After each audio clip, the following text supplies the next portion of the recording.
Terima kasih. Assalamualaikum warahmatullahi wabarakatuh. Yang pertama, ini masalah kolbu ini. Saya berusaha pernah mendengar bahwa Al-Fatihah itu adalah obat dari segala penyakit. Sehingga begitu bangun tidur, pengen minum, ditiupkan Al-Fatihah. Tapi ada yang mengatakan dari segi medis meniup makanan itu adalah tidak baik. Jadi bagaimana kontradiksi dari satu? Dan yang kedua, satu dulu Pak. Kejawab nanti ya. Antara ahli medis dan ahli kolbu itu memang beda mazhab. Tapi yang beruntung yang mengerti ilmu kolbu plus mengerti ilmu cara niup. Orang baca Quran niupnya bukan gitu Pak. Ada caranya. Mau diajarin Pak. Bahasa Arabnya yanfuth. Gitu beda. Itu bukan tiupan. Itu mindahin CO2 itu. Yanfuth itu tiupan yang tidak ada rasa geraknya. Gitu. Yanfuth. Mirip. Maka beberapa silat saya lihat itu dia punya latihan nafas, tapi itu lebay juga ya. Ini nggak apa-apa juga sih.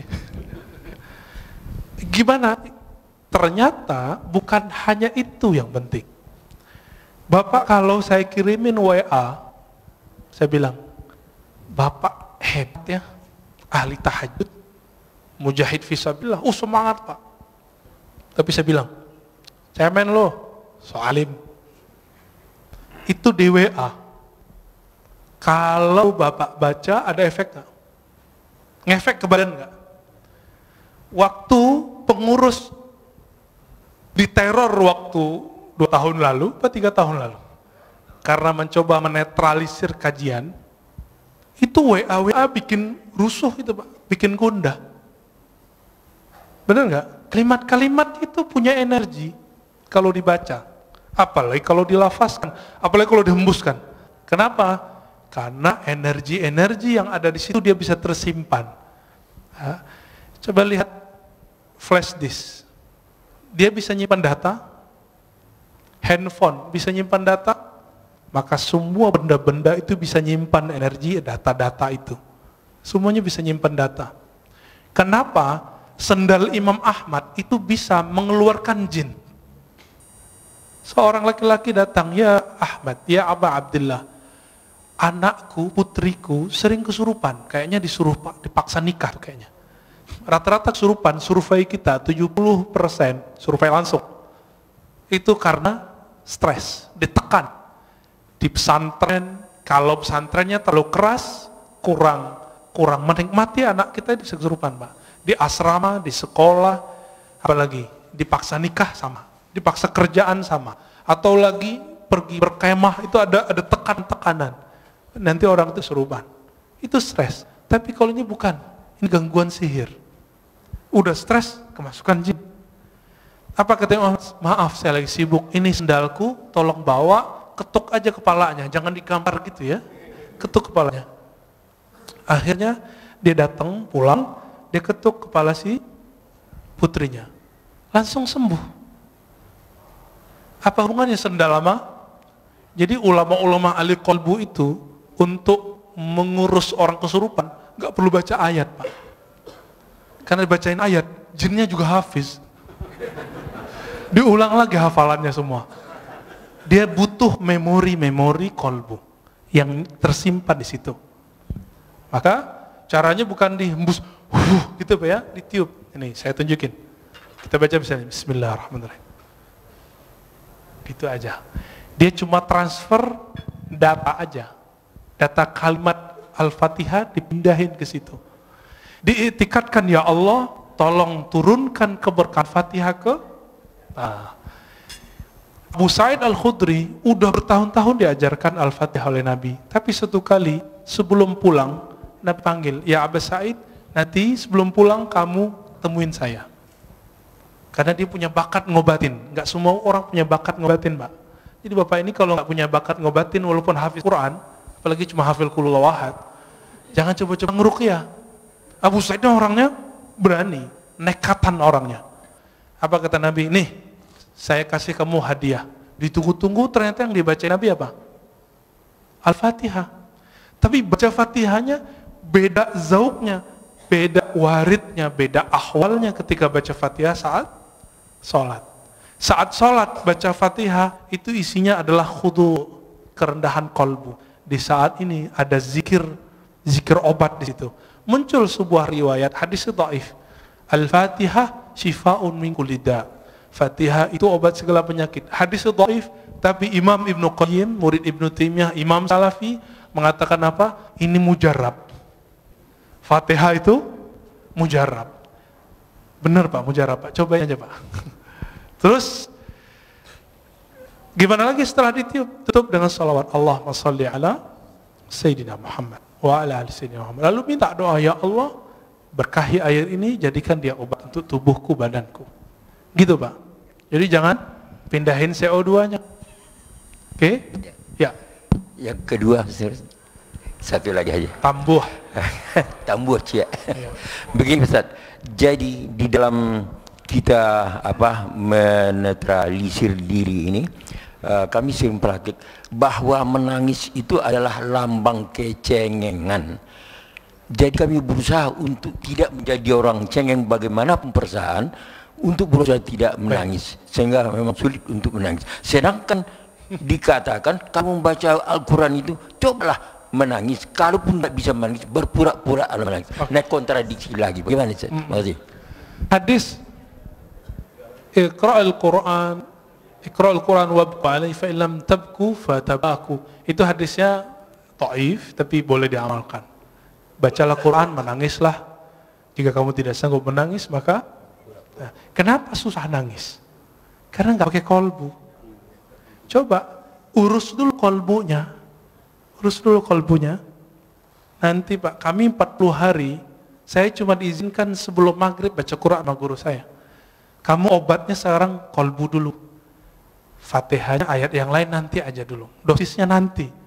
Maka saya dulu waktu umur 13 tahun, karena ada kewajiban sekolah harus hafal as-sajadah, sebelum maghrib saya baca as-sajadah, baca aja. Tahu-tahu 40 hari udah hafal.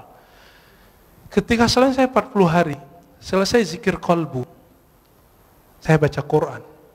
Baru di Bismillahirrahmanirrahim, udah gak sanggup baca lagi. Tersenduh-senduh, Pak. Cengeng gak? Enggak. Saya saat itu merasakan yang ngirim Quran itu ngomong. Lagi kirim. Di zaman-zaman dahulu, zaman-zaman masih pakai surat. Kalau orang rindu, maka dia bukalah surat yang ada di lemari, surat dari kekasihnya. Masih ingat gak? Dibuka, beberapa orang nangis. Dulu saya masih ingat bapak saya pertama saya ke Jakarta, itu kirim surat, Ananda gitu ya. Itu surat saya simpen itu. Sekarang karena pindahan nggak tahu nih masih ada, kayaknya masih ada. Ya. Kalau saya rindu, dulu kan belum ada handphone seperti sekarang. Saya buka aja itu bisa nangis, Pak. Kalau surat dari ayah ibu bisa bikin nangis, bagaimana dengan Allah yang mewasiatkan untuk berbuat baik ke ayah dan ibu? Lebih nangis lagi. Maka munculkan dulu zikir kolbunya, baru kita, inilah ayat pertama, Iqra bismi rabbik, bacalah nama Rabbmu. Jangan pakai dengan itu kalau bahasa Indonesia kesannya dengan nama, kesannya beriringan. Padahal bi di situ litaukid, bacalah benar-benar nama Rabbmu. Siapa nama Rabb kita? Allah, itu zikirnya. Allah. Terus semakin kuat menabung nama Allah itu, karena Allah itu besar, maka akan muncul tangis. Tangis itu enggak cengeng, Pak. Tangis itu satu tetesnya mampu memadamkan api neraka.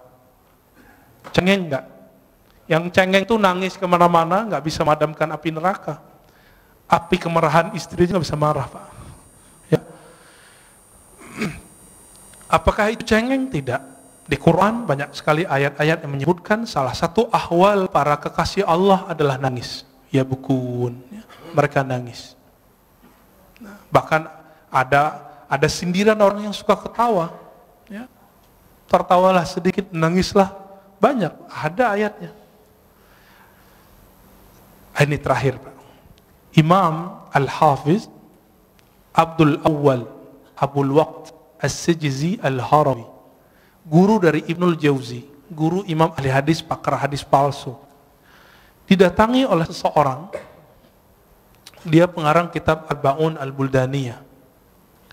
Ketika dia datang, dia bilang, wahai tuan guru Abul Waqt Abdul Awwal, aku sudah lama ingin ngaji kepadamu, dan aku beruntung dapat keberkahan semajlis denganmu. Mendengar itu, Imam Abdul Awwal langsung nangis. Apa kata beliau? Lau araftani, kalau engkau mengenal aku, mazurtani, engkau tidak akan ziarahi aku. Kalau engkau tahu aibku, engkau tidak akan memandang keberkahan ada padaku. Lalu beliau nangis dan semua yang hadir nangis. Apa kata beliau? Kami dapat hadis, ribuan kali dapat hadis, tapi kalimat yang barusan kami dengar lebih kami suka dari semua hadis yang selama ini kami dengar. Baru sebutkan hadis. Dikasih makan nggak mau makan beliau. Kenapa? Sudah nangis duluan. Jadi majelisnya ahli qalbu dari dulu itu nangis. Dan Imam Abdul Awwal ketika sakaratul maut, murid-muridnya ngumpul. Apa kata salah satu muridnya? Gurunya ini zikir dalam kalbunya, tapi muridnya nggak dengar. Kata si murid yang agak kurang sopan, si muridnya dapat hadis, lakinu mautakum la ilaha illallah, talkinkan orang yang sakarat la ilaha illallah. Wahai tuan guru, baca la ilaha illallah, kata si murid. Apa kata gurunya? Aku sudah di dalamnya, ngapain kamu tegur-tegur lagi? Aku lagi asik, jangan diganggu lagi. Lalu terus menyebut Allah, ya Allah. Dan ketika Allah itu terus dibaca dan belum meninggal dalam keadaan menyebut ya Allah. Udah. Inti la ilaha illallah di mana? Allah. Kalau enggak ada kalimat Allah, ada enggak la ilaha illallah? Nah, inilah talqin pertama yang saya dapat dari guru saya, Syekh Muhammad Nuruddin, yang tadi saya cerita di awal. Yang ketika beliau wafat jadi hujan lebat. Apa kata beliau? Zikir itu intinya satu, Allah. Kan semua zikir Allah melahirkan la ilaha illallah paling tinggi. Lalu bawahnya Allahu Akbar, lalu bawahnya Subhanallah, lalu bawahnya Alhamdulillah, lalu di bawahnya la haula wa quwwata illa billah. Semuanya Allah, Allah, Allah. Maka kalau zikir nggak ada Allahnya, zikirnya hampa. Maka mulai dari zikir kolbu, insya Allah kolbunya selamat. Nanti Bapak bisa nangis, Pak. Ya. Ada lagi? Ini khusus majelis senior nih ya, pantasan remisa buat majelis senior. Bismillahirrahmanirrahim. Ustaz. Ya. Assalamualaikum warahmatullahi wabarakatuh. Assalamualaikum warahmatullahi. Saya pagi ini dapat guru kolbu nih. Alhamdulillah. Ya, alhamdulillah. Guru Bapak di samping, Pak. Ini saya kenal beliau 40 tahun yang lalu, Pak. Yang ahli kolbu beliau, Pak. 40 tahun yang lalu bersama beliau saya. Alhamdulillah. Ustadz Siregar. Ya.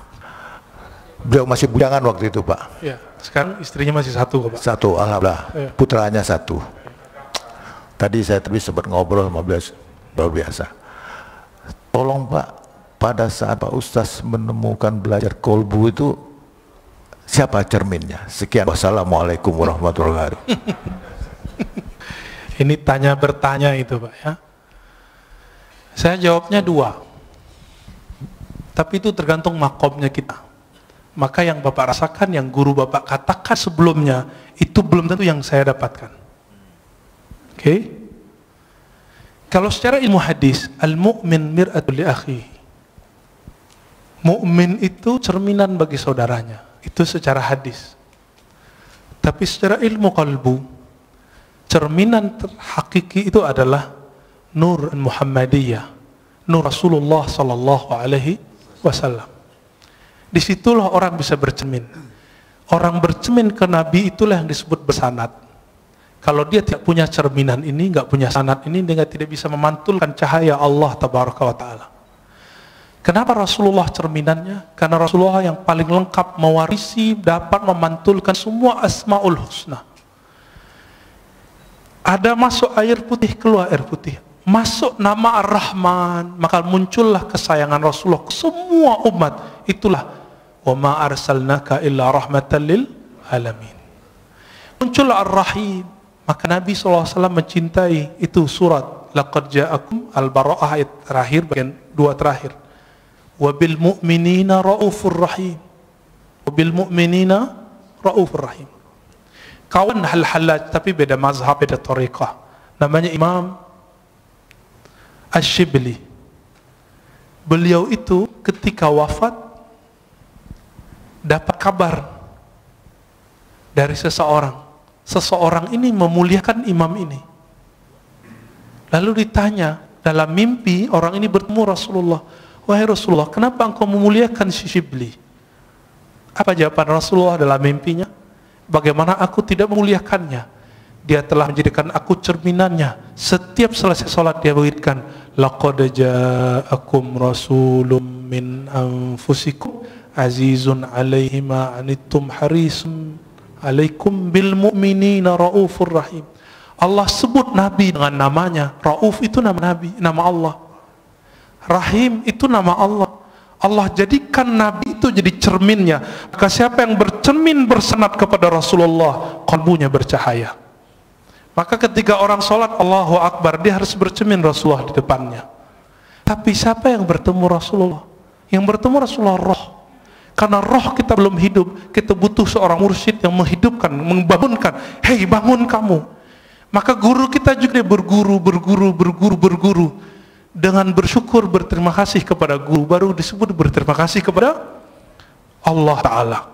Maka ketika orang berguru, itu cara bercermin kepada Rasulullah Sallallahu Alaihi Wasallam. Itu yang saya dapatkan. Mungkin yang Bapak dapatkan, guru Bapak dapatkan beda, ya. Tapi kalau ilmunya dari Allah pasti sama. Pasti sama. Beda-beda ibarah. Ya. Ya Ustaz, singkat aja. Okay. Assalamualaikum Ustaz. Terakhir Pak ya. Iya Ustaz. Apakah betul Ustaz? Ya. Nabi Ibrahim alaihissalam itu dibakar. Kan sifat api itu diambil sama Allah menjadi dingin. Jadi pertanyaan saya ini Ustaz, betul nggak situ ibu-ibu yang sedang masak itu masakannya tidak ada matang karena sifat api ditarik sama Allah. Oke. Itu terima kasih Ustaz. Jangan dipakai lagi Pak ilmu itu ya. Jangan dipakai lagi zikir itu. Zikir itu kata Imam Abu Ali Ad-Daqqaq kasilah, seperti pisau, seperti senjata. Sampai di tangan wali jadi karamat, sampai di tangan fasik jadi sihir. Sama-sama zikir. Sama-sama zikir. Sampai di orang nakal jadi pelet. Sampai di orang tamak, maka waqiahnya bukan untuk ketemu Allah. Waqiahnya supaya ngumpulin harta. Dia rajin waqiah, rajin haji umrah. Sekarang umrah udah nggak boleh. Mau minta ke siapa lagi? Ini mau proyek nih, umrah dulu nih. Sekarang Allahnya nahan dulu. Gak usah khawatir ya. Kita sedih, tidak ada orang umrah. Dalam sejarah umat Islam itu udah biasa. Bedanya dulu kaum Tartar datang nyerang, gak ada umrah, gak ada haji. Kalau sekarang yang nyerang virus ya, corona. Dulu ada ta'ud namanya. Dan jadi ini bukan kejadian pertama, dan ini bukan pertanda kiamat sebentar lagi, tahun ini sudah keluar Dajjal, bukan ya, itu hoax itu. Kalau ya dari dulu dong keluar Dajjalnya. Majelis kita jangan dirusak oleh hadis-hadis palsu. Salah satu hadis palsu yang berkembang hari ini adalah kalau Ramadan hari Jumat maka terjadi dentuman 15 Ramadan, muncullah dukhan, nanti kekacauan di Arab. Arab itu udah kacau udah lama. Setelah Nabi wafat, para sahabat Khulafaur Rasyidin meninggal. Itu Arab sampai hari ini kacau. Gak berhenti Bapak baca sejarah. Saya hobi baca buku-buku sejarah. Kitab Al-Bidayah wa Nihayah Ibnu Katsir 14 jilid kita khatamkan karena kita tahu kapan saja ada konflik. Ibnu Khaldun, ya, Rihlah Ibnu Battuta, Tarikhul Islam Ibnu Zahabi sama menyebutkan tahun yang sama, gak beda. Jadi nggak usah khawatir, insya Allah nanti Allah angkat, ya Allah marfa'anna. Maka doa kunut sekarang hampir wajib. Namanya kunut subuh plus nazilah.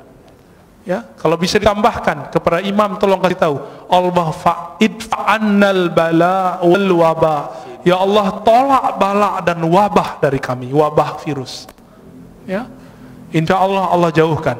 Jadi kalaupun flu, insya Allah nggak corona Pak, insya Allah ya. Kalaupun kena, waqina syarra ma qadait. Apa arti waqina syarra ma qadait? Kalaupun kami kena, tapi tolong haluskan kenanya ya Allah. Insya Allah nggak parah. Kalaupun parah, Allah ambil nyawanya langsung biar nggak susah hidupnya. Gitu. Jadi jangan diamalin lagi Pak ya. Ya. Kalau ada teman Bapak kasih tahu, jangan coba-coba pakai zikir itu untuk menahan biar ibu-ibu nggak matang. Biasanya itu kalau orang ke resto tuh ya, dikerjain dapurnya. Di kampung saya dulu banyak. Sekarang orang-orang udah banyak yang soleh Pak. Ya.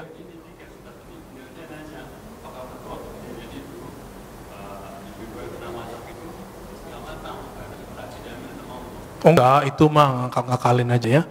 Yang pasti di situ muncul kaidah Ahlussunnah. Apa kaidah dalam akidah Ahlussunnah? Api itu tidak membakar karena zatnya, tabiatnya. Karena hukum konstannya enggak. Tapi api itu membakar karena izin Allah. Apa kalimatnya? Ayatnya gimana Ustaz? Ya nar kuni bardan wa salaman ala Ibrahim.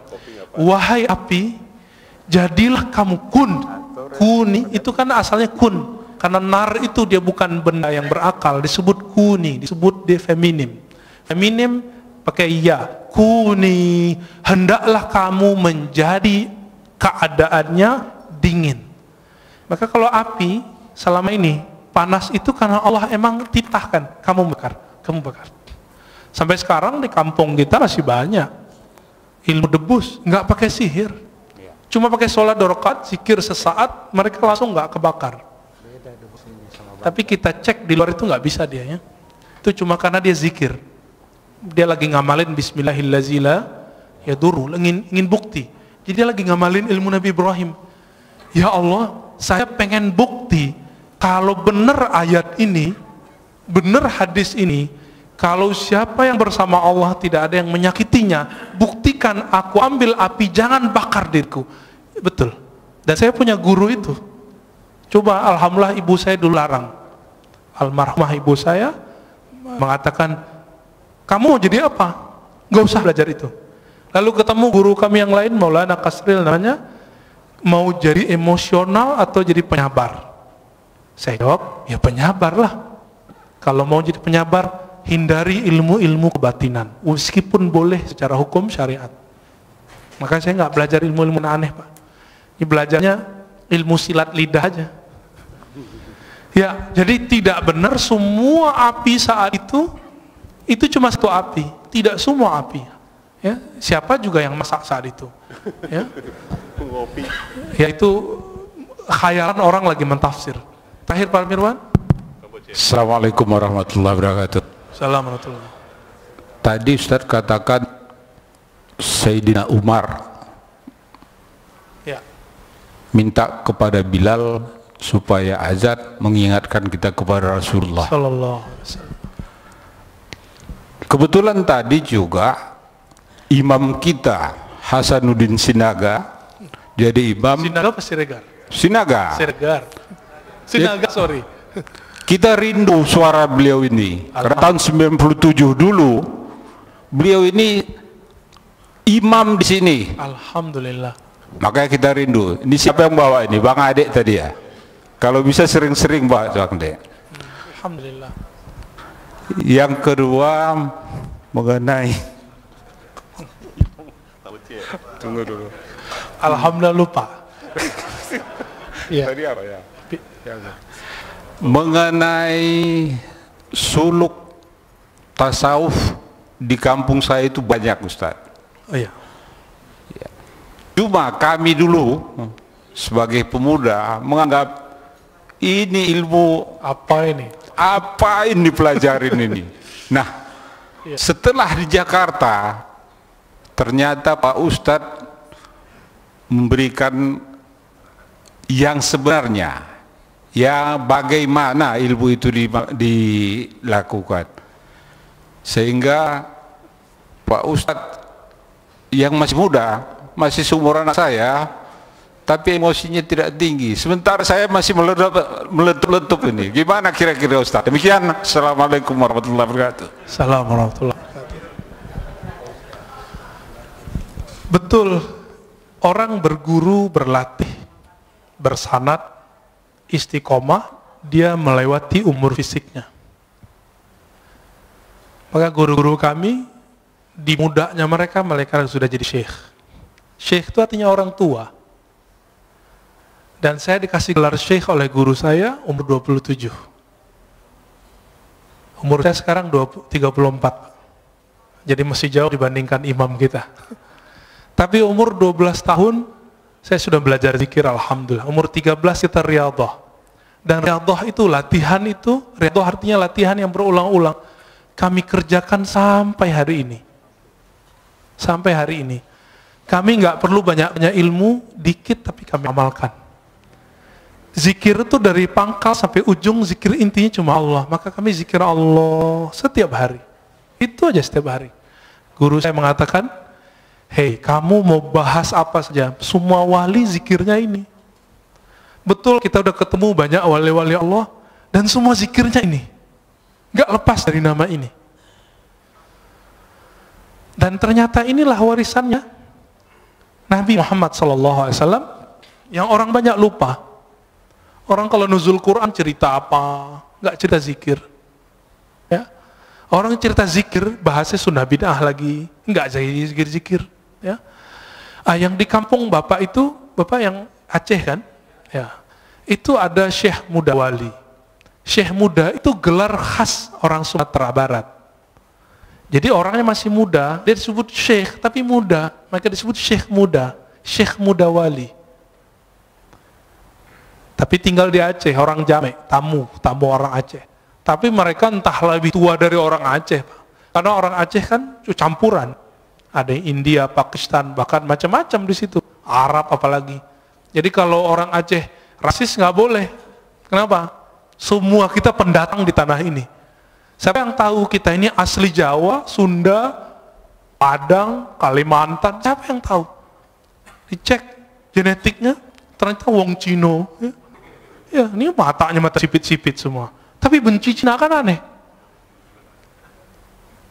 Benci Arab, ternyata hidungnya ada sedikit Arabnya. Tuh. Jadi kita nggak boleh rasis. Nah, baca Al-Hujurat berkali-kali, lita'arafu. Nggak boleh di situ rasis. Bapak saudara Allah, Syekh Muda Wali itu dulu belajar ke Syekh Hashim Buayan. Seingat saya ya, beberapa syekh-syekh yang lain, kemudian langsung ngambil ke Jabal Abi Qubais di Mekah. Jadi dulu orang kalau mau suluk, itu itikafnya 40 hari. Di sekarang yang jadi istananya raja, keluarga-keluarga pangeran itu. Depan Masjidil Haram itu ada Jabal Abi Qubais. Dulu di situ mereka latihan zikir. Semua tarekat di situ. Terakhir yang masih mengijazahkan tarekat di sana itu Syekh Muhammad Yasin Al-Fadani. Beliau menyimpan 66 tarekat. Bukan 40, 66 tarekat, dan masing-masing tarekat beda suluk. Nah, kembali ke yang tadi, ini kesimpulan kajian tadi. Kenapa tarekat itu banyak? Karena rahasia datang ke kolbu itu beda-beda. Warisan yang dia dapat dari Nabi pun beda-beda. Tapi zikir yang paling tua yang kami tahu cuma dua. Subhanallah, Allah, la ilaha illallah. Itulah kata Nabi Musa. Nabi Musa mengatakan, ya, ini sebagai ikhtitam kita, ya Rob, ajarkan aku satu zikir yang spesial. Apa kata Allah? Qul la ilaha illallah. Lalu kata Nabi Musa, ya Allah, ini kan zikir semua orang zikir ini. Apa kata kata Allah Ta'ala? Hei Adam, hei Musa, inilah la ilaha illallah, zikir yang dipakai oleh hamba-hambaku yang spesial. Yang dari dulu Nabi Adam sampai ujung nanti, akhir kenabian, akhir kewalian, semuanya zikirnya la ilaha illallah. Maka dikatakan dalam hadis tentang Mahdi, setelah selesai Mahdi meninggal, Nabi Isa wafat, zaman berubah. Orang hanya tahu satu kalimat, mereka nggak tahu lagi sholat, haji, umrah udah nggak tahu. Baru sepinya Masjidil Haram